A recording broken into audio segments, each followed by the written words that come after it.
Buen día, nosotros somos el equipo que va a exponer el tema de transporte marítimo. Somos de la materia de costos para transporte de la Academia de Finanzas. El equipo se compone por Brian Jesús, Jacobo Daniel y Valeria, Estefanía y Luis Ángel. Ahora los dejo con Daniel Díaz para el siguiente tema. Bueno, aquí empezaremos a tocar el tema de historia del transporte marítimo. Como bien sabemos, la composición del planeta es 1/3 de área continental y 2/3 de mares y océanos. Es por esto que en la antigüedad y hasta la actualidad, el transporte marítimo ha sido un modo constantemente utilizado para todos. Ha sido una necesidad que ha logrado el poder expandirnos para siempre buscar lo que queremos. Esto ha traído varias consecuencias para la humanidad, como lo sabemos, desde conseguir mercancías, desde conseguir alimentos, desde conseguir todos los bienes que satisfagan las necesidades del humano. Siguiente, por favor. Las primeras formas de transporte marítimo se registran desde el 3500 a.C. Era rudimentaria y exclusivamente costera, esto simplemente para satisfacer las necesidades, ya fuera de comida, de pesca, y con la aparición de las primeras canoas que permitían llevar mercancías y personas. El tema de transporte marítimo, somos de la materia de costos para transporte de la Academia de Finanzas. El equipo se compone por Brian Jesús, Jacobo Daniel y Valeria, Estefanía y Luis Ángel. Ahora los dejo con Daniel Díaz para el siguiente tema. Bueno, aquí empezaremos a tocar el tema de historia del transporte marítimo. Como bien sabemos, la composición del planeta es 1/3 de área continental y 2/3 de mares y océanos. Es por esto que en la antigüedad y hasta la actualidad, el transporte marítimo ha sido un modo constantemente utilizado para todos. Ha sido una necesidad que ha logrado el poder expandirnos para siempre buscar lo que queremos. Esto ha traído varias consecuencias para la humanidad, como lo sabemos, desde conseguir mercancías, desde conseguir alimentos, desde conseguir todos los bienes que satisfagan las necesidades del humano. Siguiente, por favor. Las primeras formas de transporte marítimo se registran desde el 3500 a.C. Era rudimentaria y exclusivamente costera, esto simplemente para satisfacer las necesidades, ya fuera de comida, de pesca,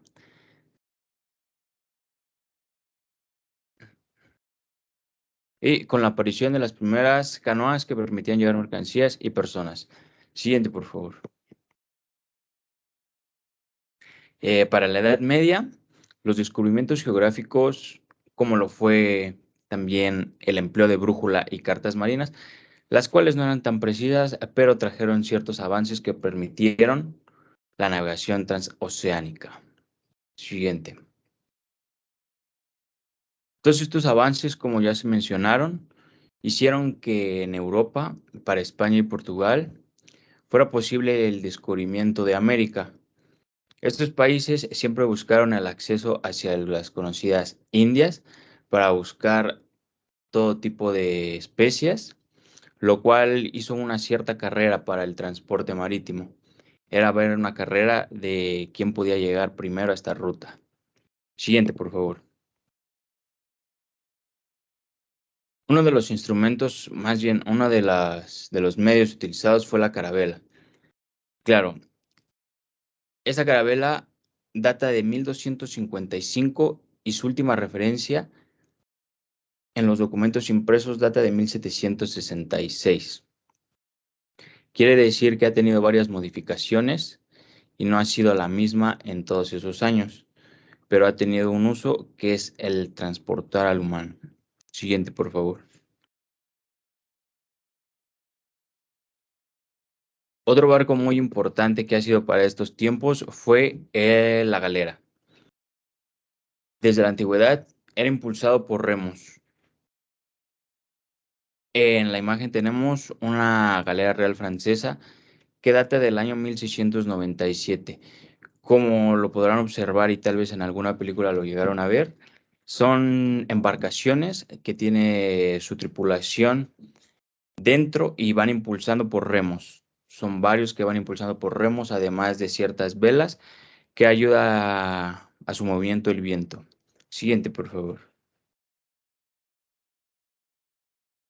Dando un salto en el tiempo para el año 1845, el ingeniero Isambard Brunel, un gran ingeniero que es considerado de los mejores en toda Gran Bretaña, construyó el SS Great Britain, primer transatlántico con casco de hierro, dando inicio a la verdadera era de la construcción naval del hierro. Cabe destacar que este ingeniero no solo creó este barco, sino creó otros dos muy importantes que fueron pauta para el transporte marítimo. Siguiente, por favor. Para 1939, con la Segunda Guerra Mundial, también se dio un gran avance en todo lo que es el transporte. De hecho, aquí fue donde se empezaron a dar los submarinos. Esto es por parte de Alemania para poder avanzar sigilosamente en la guerra. También es importante decir que la guerra ha traído malas consecuencias, pero una de ellas que se puede destacar es su logística. Gracias a la logística que se emplea en las guerras, fueron parte de estos avances que contribuyeron a todo el transporte. Siguiente, por favor. Otro conflicto bélico se dio en 1956 con la Guerra de Sinaí. Al cerrar el paso del Canal de Suez fue que también se originaron impulsos tecnológicos en la construcción naval. Aquí también fue que se empieza a emplear el radar, parte importante para la navegación. Siguiente. Otra de sus características principales fue el gran aumento de los tamaños de los petroleros. Para esta época, los petroleros podían cargar tal vez de 2.000 hasta 5.000 toneladas de crudo. Hoy en día tenemos superpetroleros que pueden cargar hasta 2 millones de barriles de crudo. Es una gran diferencia, pero para los tiempos de esa época era una tecnología de punta. Adelante, por favor, siguiente. Ahora vamos a remontarnos con la historia del transporte marítimo, pero aquí en México. La historia de la marina mercante en México se remonta al siglo XV. Esto cuando Fray Andrés de Barreta y don Miguel López de Legazpi establecieron la ruta marítima entre la Nueva España y las Islas Filipinas. Esto del lado del Pacífico. Aquí es en donde se empieza a explotar lo que es el puerto de Acapulco. Siguiente, por favor.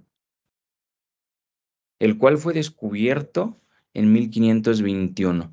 Este comienza a colonizarse para 1550, ya que es declarado como una terminal importante de esta ruta ya mencionada, que es la de Nueva España con las Islas Filipinas. Siguiente. Para el 3 de mayo, en 1519, se funda en México el puerto de Veracruz. Este puerto ha sido importante desde esa fecha hasta la actualidad, ya que es de los que más conecta con toda Europa. Siguiente. También tenemos que en 1540 se funda el puerto de Campeche, otro de los puertos importantes para México, ya que es el segundo creado. Siguiente, por favor. Tenemos el puerto de Tampico, Tamaulipas. Este se funda por Fray Andrés de Olmos en 1560. Siguiente. Por otra parte, tenemos el puerto de Mazatlán, Sinaloa. Este fue abierto al comercio extranjero por decreto de las Cortes Españolas el 9 de noviembre de 1820. Aquí tenemos un puerto importante. El 12 de noviembre de 1824, la ciudad de Tampico declara oficialmente, por petición del gobierno, este puerto Cabe destacar que todos los colonizadores fue que empezaron a llegar a este puerto, ya que tenía varios puntos económicos estratégicos para el país y para el exterior. Para 1825, el puerto de Coatzacoalcos se funda por decreto federal. Para 1847, tenemos que en la fortaleza de San Juan de Ulúa, en Veracruz, llega a Estados Unidos. Arriba ni es aquí donde se da la famosa batalla del castillo de Chapultepec.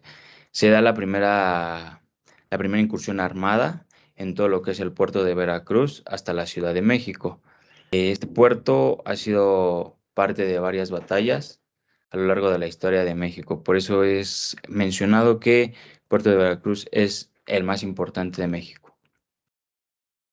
Para 1867, en la restauración de la República, tenemos que el presidente Benito Juárez va a decretar como sede provisional de su gobierno todo lo que es el puerto de Veracruz.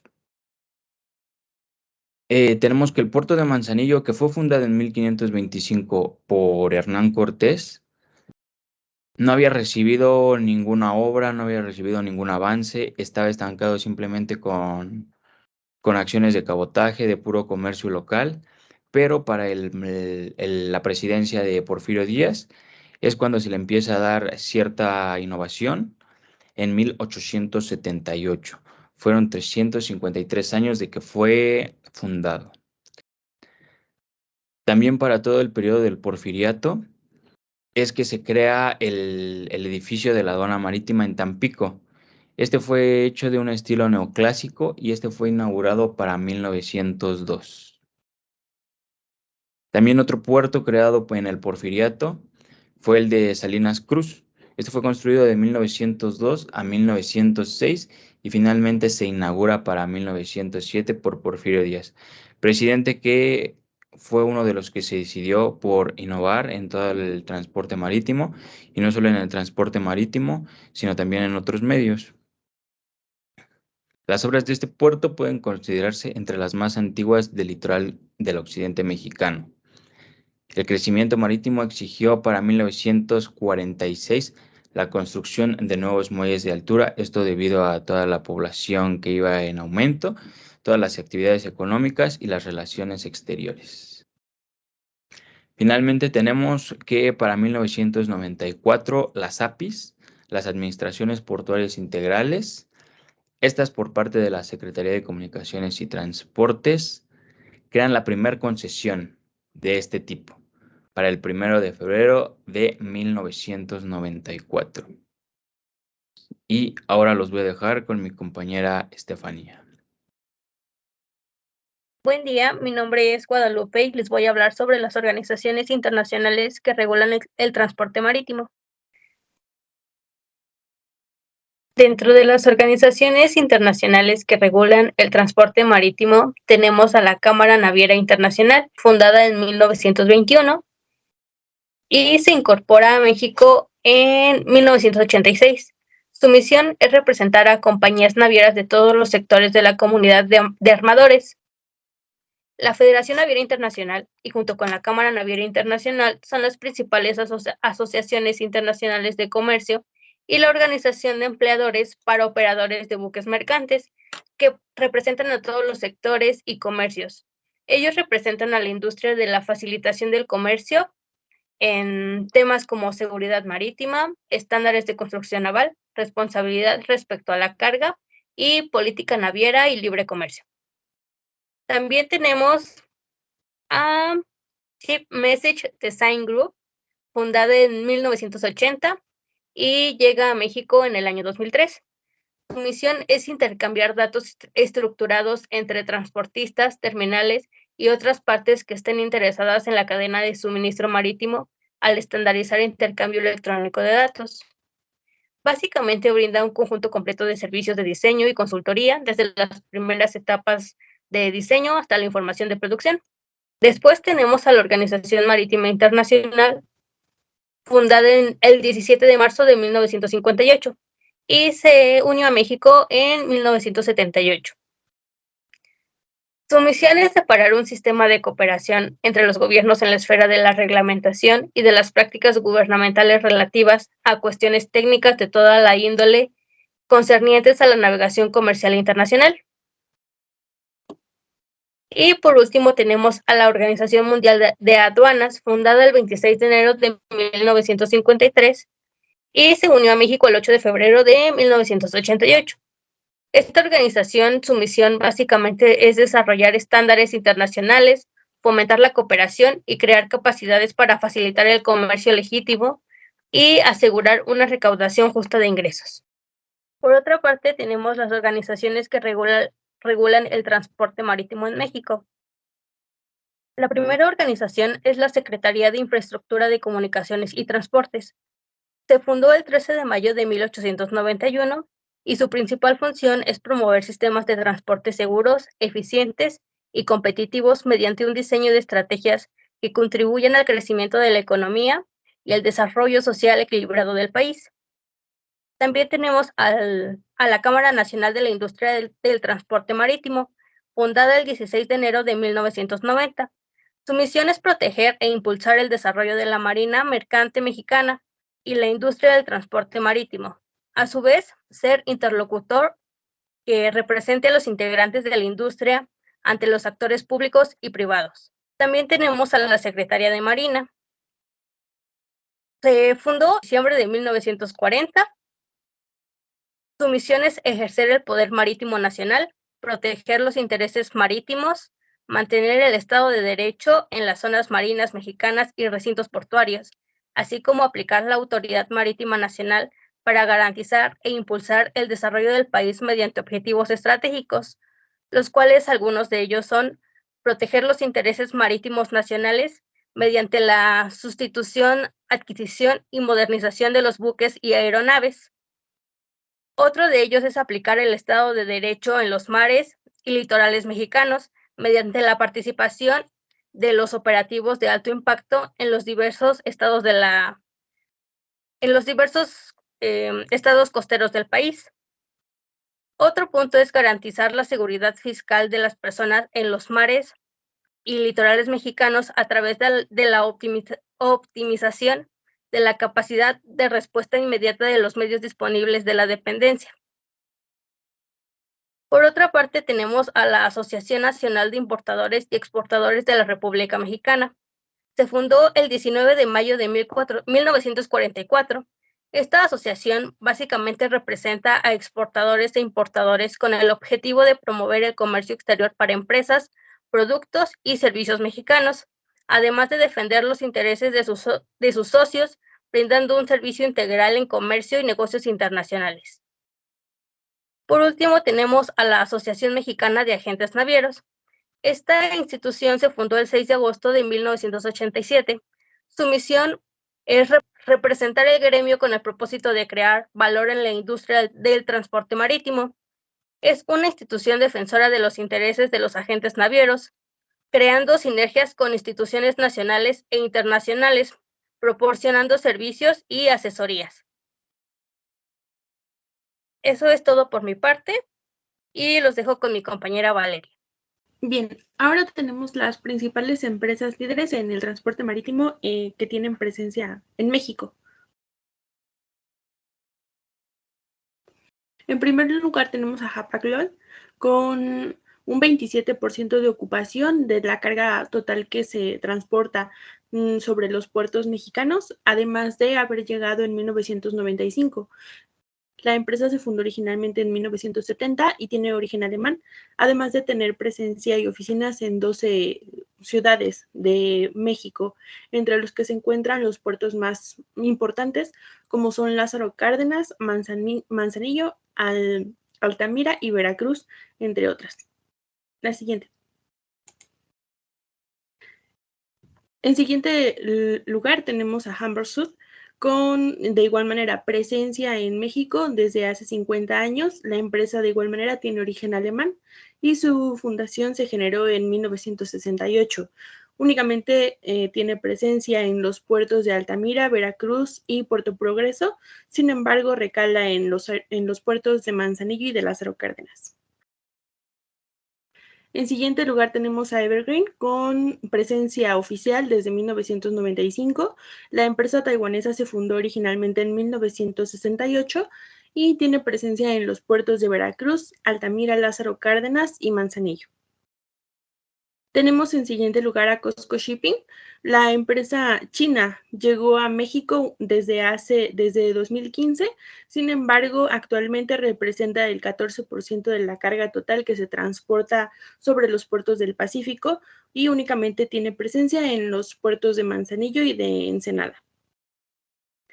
Y por último tenemos a Apple Logistics con presencia en México desde 1983. La empresa es estadounidense y tiene presencia en los puertos de Salina Cruz, Tampico, Manzanillo y Ensenada.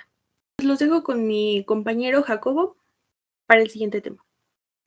Buen día, me toca exponer a mí el tema de los pasos a seguir del transporte marítimo. Bueno, empezamos con el primer paso, que es determinar la necesidad de la mercancía.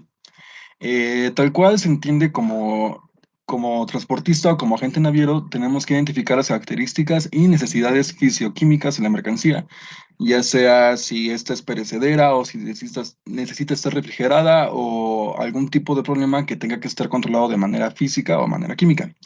Además de esto, como agente naviero tenemos que enfocarnos en la parte comercial, que abarca los costos máximos, los tiempos de tránsito y la disponibilidad de la mercancía en el destino. Después vamos con la solicitud de reserva con la naviera. Aquí la empresa que se va a encargar de mandar la mercancía tiene que hacer el comunicado o tiene que comunicarse con la empresa que va a hacer el transporte de la mercancía, y es muy importante que al hacer este tipo de reservación tenemos que confirmar si la reservación está hecha para evitar algún tipo de contratiempo en caso de que haya habido algún error con la reservación o con los datos que se hayan dado hacia la empresa transportista. Ok, el tercer paso sería retirar del puerto el contenedor vacío asignado por la naviera. Cada vez que hacemos contacto con la naviera para poder mover nuestra mercancía, ellos nos van a asignar a nosotros un contenedor vacío, el cual tenemos que ir a recoger al puerto por el cual vamos a mandar nuestra mercancía. Con este contenedor, cuando llegue este contenedor tenemos que revisarlo y este va a ser el que se va a encargar de trasladar y almacenar nuestra mercancía por todo el trayecto restante. Después de haber revisado que el contenedor esté en condiciones adecuadas para el uso, tenemos que encargarnos del llenado del contenedor en el almacén o la bodega. Aquí es preciso y es muy importante hacer un buen estibaje y aseguramiento de la carga para así poder evitar daños en la mercancía en su proceso de traslado. Esto puede incluir golpes, puede incluir mala manipulación e incluso puede abarcar que la mercancía no esté bien sellada o bien estibada, y esto afecte no solamente a una parte de la mercancía, sino al contenedor por completo. Ahora, el paso siguiente es completar y enviar el instructivo de embarque a la empresa transportista. Le tenemos que proveer a la naviera la información necesaria para que puedan completar el documento de transporte, que en este caso es el Bill of Lading. El siguiente paso es la entrega del contenedor al puerto. Una vez que nuestro contenedor está lleno con la mercancía que queremos transportar, la naviera va a verificar que el estado del contenedor sea el adecuado y que con los datos del BL o el Bill of Lading coincidan con los datos del contenedor. Esto va a incluir el número de sello, las características generales de la mercancía, entre otro tipo de información que tenemos que corroborar que coincide. Una vez hecho esto, le vamos a dar seguimiento al movimiento del contenedor mediante la herramienta que la naviera nos otorgue, ya sea un software de seguimiento o algún tipo de software de GPS. Nosotros como empresa tenemos que darle un seguimiento para identificar cualquier anomalía en el proceso y actuar de manera inmediata, ya sea que esté parado a medio océano o que haya habido algún contratiempo o el buque haya sufrido algún tipo de percance. Nosotros tenemos que estar al tanto de esto para comunicarnos con el cliente final y poder arreglar o poder llegar a algún punto en el cual reasignemos o reagentemos el movimiento de la mercancía. Ahora, una vez que llega a puerto, uno de los últimos pasos es la recepción en el puerto de destino, y aquí con un agente aduanal presente que va a estar en el puerto, la persona indicada en el Bill of Lading para recoger el contenedor tiene que hacer una revisión del contenedor, tanto exterior como interior, y por ende una revisión de la mercancía para ver que ésta esté completamente sellada que esté completa, como lo indica el Bill of Lading, que coincida la cantidad que viene en este documento con lo que está en el contenedor y que se encuentre en buenas condiciones. Ahora lo sigo con mi compañero Ambor para el siguiente tema.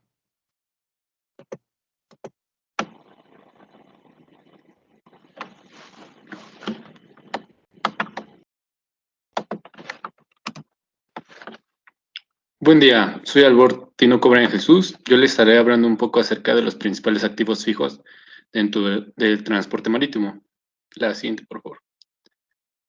Bueno, solo como mención, los activos fijos en el transporte marítimo serán todos aquellos bienes tangibles o intangibles que van a ser necesarios para el adecuado, correcto funcionamiento dentro del puerto. Y este no se destina a su venta, pues las instalaciones portuarias van a invertir en ellos solo con el fin de generar beneficios futuros. Bueno, muy bien. Ahora con esta premisa hablaremos sobre las instalaciones portuarias, donde la infraestructura, las edificaciones o superestructuras que son construidas en un puerto, ya sea dentro o fuera de él, van a ser destinadas a la atención de embarcaciones, como a la prestación de servicios portuarios, a la construcción o reparaciones de embarcaciones. Estas pueden ser tales como el depósito de mercancías en tránsito, puerto pesquero, puerto carbonero, grada de construcción, embarcaderos, oficinas administrativas, estaciones portuarias, muelles y depósitos, esclusas de canales, canales marítimos, puentes móviles o reservorios. Todos estos pueden tener un costo total de hasta 872 millones de dólares. También cabe decir que dentro de las instalaciones portuarias van a existir temas importantes que nos van a hacer ya sea invertir dentro de puntos claves de las navieras, así como elegirlos entre otros. Además, podemos tener los buques con portacontenedores. Estos son los buques encargados de transportar cargas en contenedores ya sean estandarizados, como pueden ser los contenedores de 20 pies, dado que se utilizan para transportar todo tipo de mercancías alrededor de todo el mundo. Estos buques contenedores son los que se pueden ver habitualmente dentro de los puertos. Estos pueden llegar a tener una capacidad de 20,000 TEUs. ¿Qué es un TEU? Este va a ser la capacidad de carga que tiene un contenedor estándar, como son los de los 20 pies. Tiene una eslora de hasta 400 metros y se puede tener un precio de compra de hasta 180 millones de dólares. Otro tipo de buques son los buques graneleros o bulk carrier. Estos son buques mercantes, que son utilizados dentro del transporte marítimo para el transporte de mercancías, ya sean sueltas o a granel, donde el traslado de dicha mercancía va a ser realizado bajo el costo determinado, ya sea por una agencia de transporte marítimo, a partir del peso total de la mercancía exportada. Tienen capacidades de hasta 100,000 toneladas, así como una eslora de 150 metros y llegan a tener un precio total de 150 millones de dólares. Ahora, el buque ferry, que comúnmente es el medio de transporte solamente para la vida cotidiana de las personas cuando hay ciudades donde se cruzan ríos o lagos para unir dos lugares separados por el agua. Cabe destacar que en ocasiones el ferry funciona en áreas donde no hay túneles o puentes, donde las personas puedan cruzar de manera fácil, puesto que para estos casos resulta más económico y rápido recurrir al traslado por la vía acuática hasta dentro del mismo puerto y hacer recorridos más ágiles.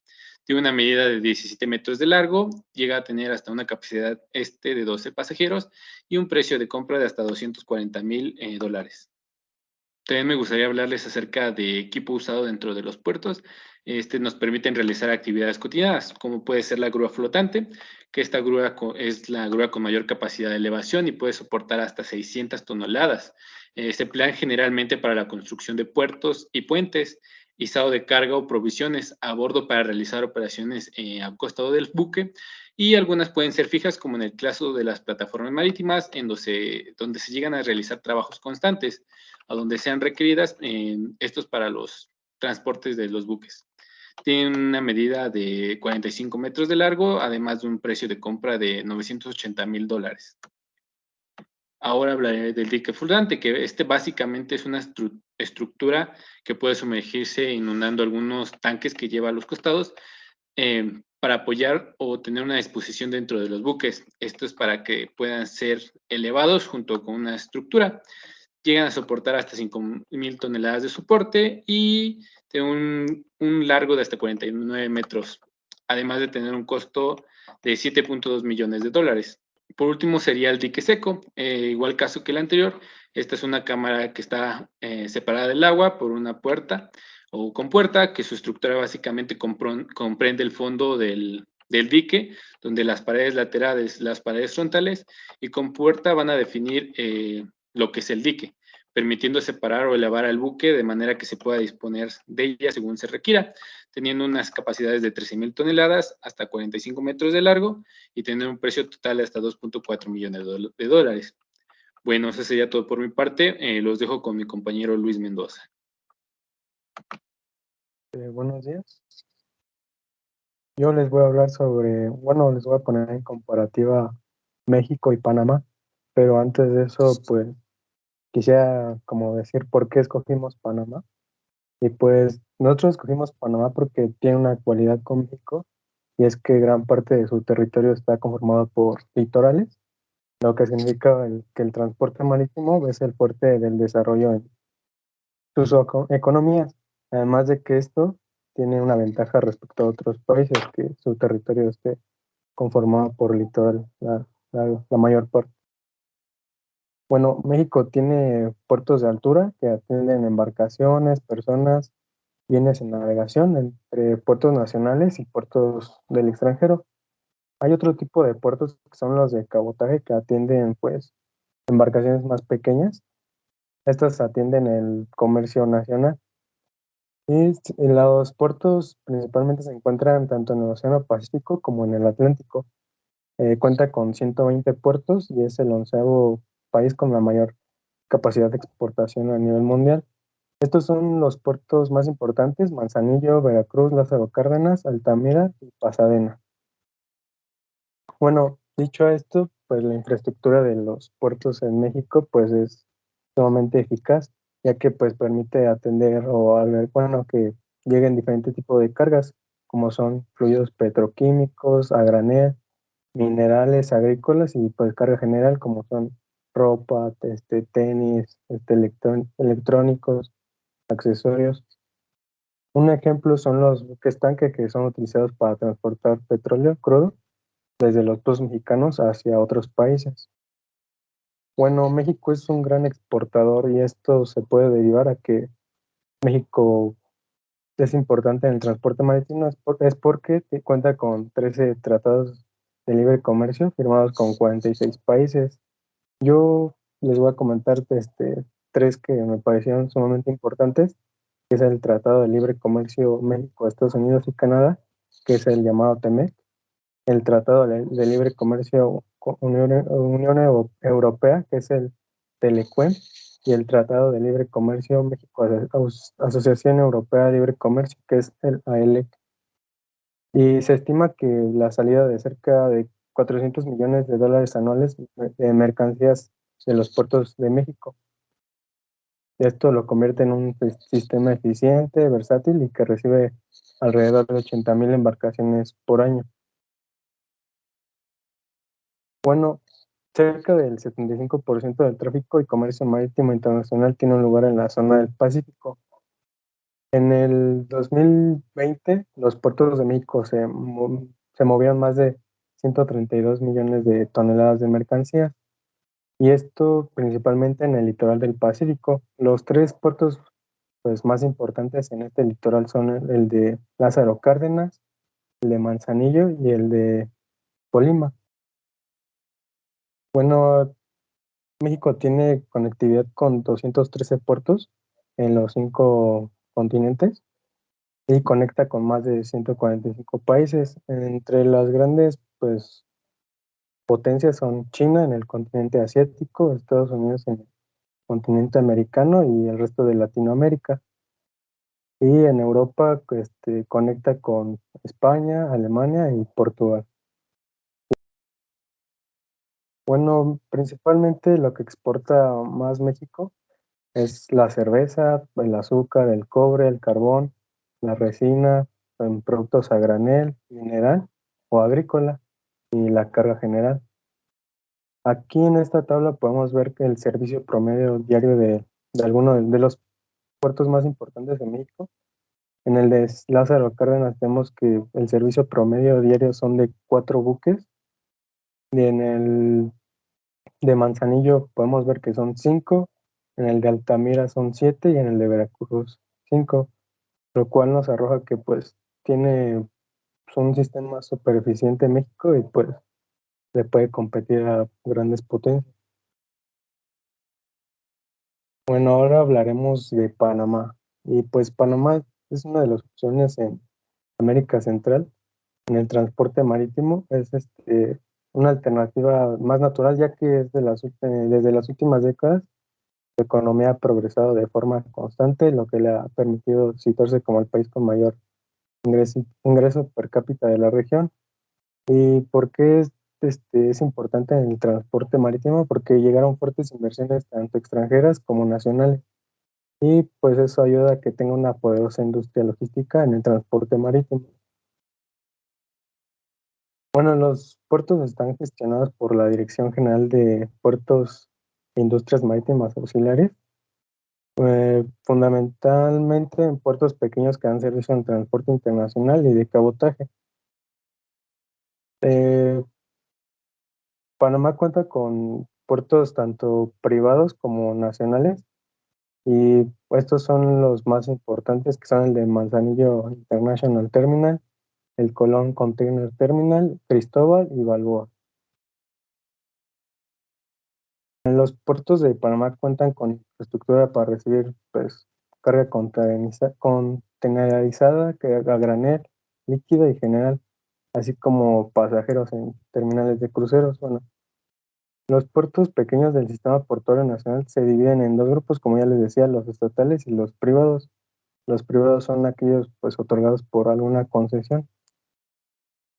Bueno, el Panamá cuenta con un total de 5 zonas portuarias, que es la de Ciudad Panamá, Manzanillo, Balboa, Colón y Cristóbal. Y sus puertos son capaces de asimilar los $16,000 de exportaciones y 17,000 millones en importaciones. Bueno, les voy a hablar un poco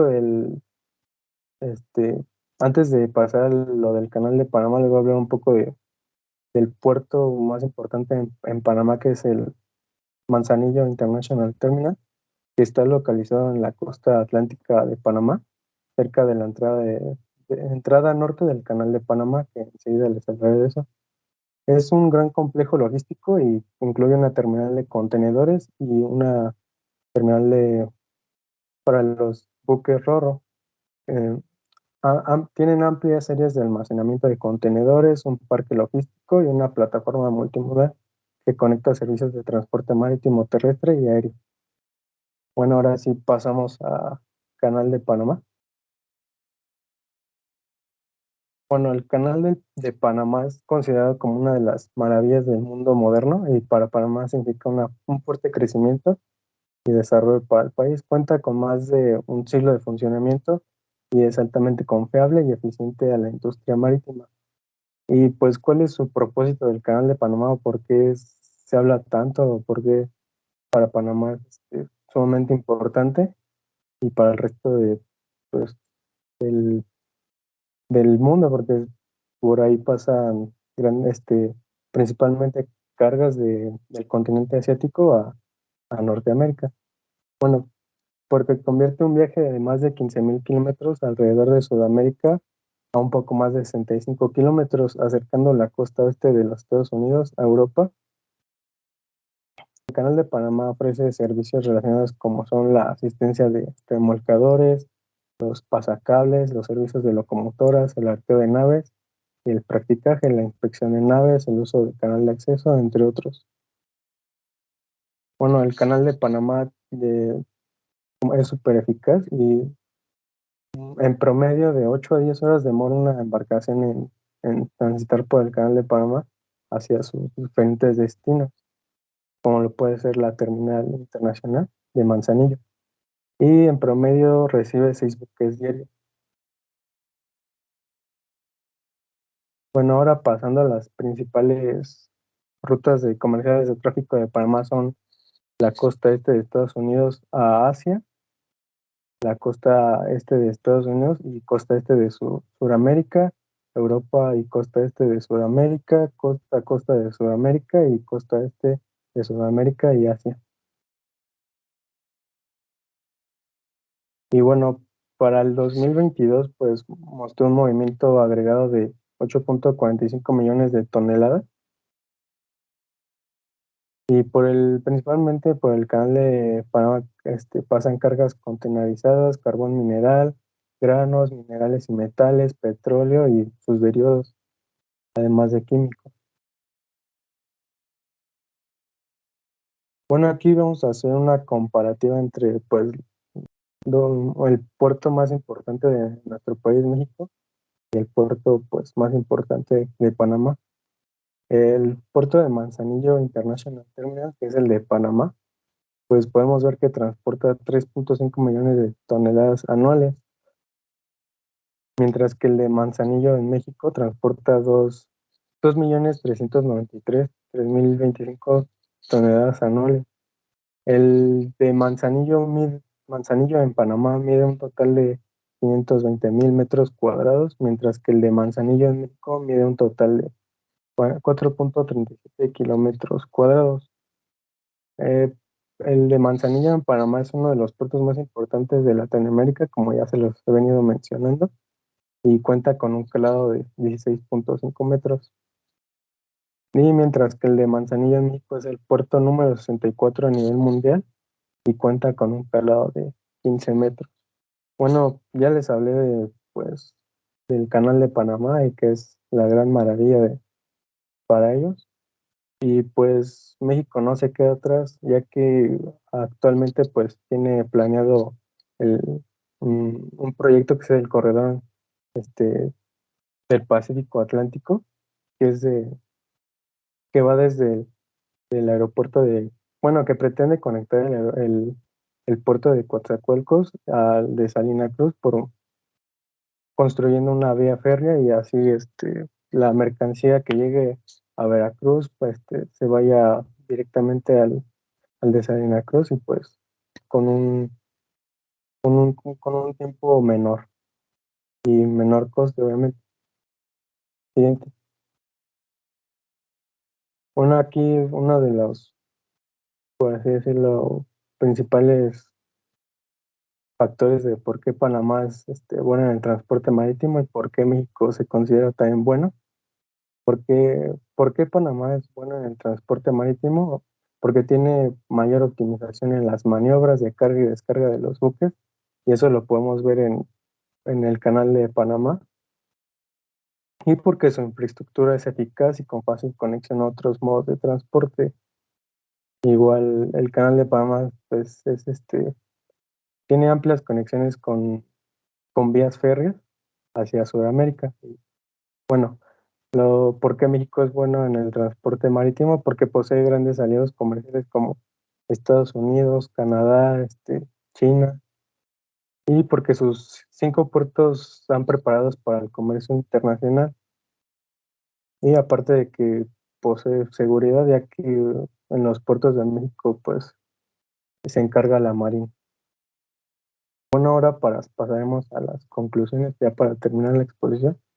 Y bueno, la primera conclusión que llegamos es que México solo cuenta con 5 puertos internacionales, por lo cual debe invertir en los demás puertos en su infraestructura, no solo en comercio internacional, sino en calado. Y aquí les puse 2 ejemplos, el puerto de Progreso y el puerto de Guaymas. El puerto de Progreso, según el gobierno, los trabajos que se le van a incluir son el de dragado del canal de acceso y el área de navegación a una profundidad de 14 metros, así como para nuevas terminales, la ampliación de 2 muelles, la construcción de otros 2, y uno de 300 metros y otro de 600 metros. Esto para que impulse el comercio exterior. Y el de Guaymas, se encuentra en malas condiciones y se planea invertir especialmente en la infraestructura como obras complementarias, poner un nuevo estacado, reforzar los muelles, ampliar el puerto, instalar grúas para ello. Se planea invertir 5 millones de pesos para modernizar el puerto de Guaymas en el estado de Sonora.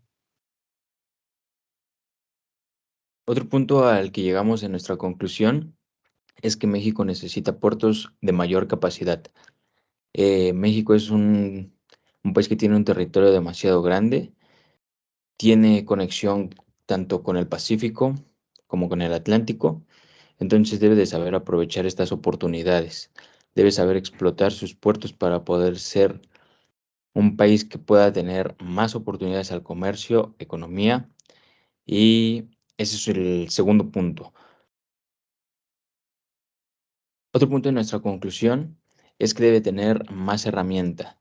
Las grúas pórtico es una herramienta que va a agilizar procesos de carga y descarga. Al tener más herramientas con que poder realizar los procesos, esto va a agilizar operaciones, va a disminuir costos y va a traer obviamente mucho más ganancias. Otro punto son que debe tener más almacenes. Tanto debe tener más almacenes como estos deben de estar bien equipados, deben de ser lo suficientemente grandes para poder recibir la mercancía que, que necesita recibir. ¿Por qué? Porque lugares como Panamá, que es en donde nosotros nos enfocamos a hacer el análisis, tiene almacenes que permiten esa capacidad de demanda. Entonces necesitamos que México tenga esos almacenes. Otro punto importante es que debe de invertir en sus zonas de conectividad con otros modos de transporte. Sabemos que debido al territorio en el que estamos, hay varias dificultades para poder acceder a ciertos puertos, ya que hay sierras, relieves, hay montañas. Entonces hay lugares a los que tal vez un ferrocarril no puede llegar, pero puede llegar un camión. Entonces hay que invertir en toda esa infraestructura para que pueda ser un lugar de un transporte multimodal. También se debe de promover una política de economía abierta más accesible para el comercio internacional. Esto tratar de agilizar procesos para también crear mayores tratados con el exterior. Esto siempre va a traer más beneficios hacia el país. Siguiente, por favor. Y por último, tenemos que la flexibilidad e inversión al cabotaje va a dar mayor competencia a nivel nacional. Este es un punto que hasta cierto momento retrasa en las aduanas. ¿Por qué? Porque las actividades de cabotaje también deben de pasar por aduanas, cuando que el cabotaje es comercio local. No tendría por qué estar pasando por aduanas cuando que se está comerciando localmente. Son áreas de oportunidad que nosotros logramos destacar de este análisis que hicimos con Panamá. Sería todo por nuestra parte. Esperamos que haya sido de su agrado esta presentación y que tengan un buen día.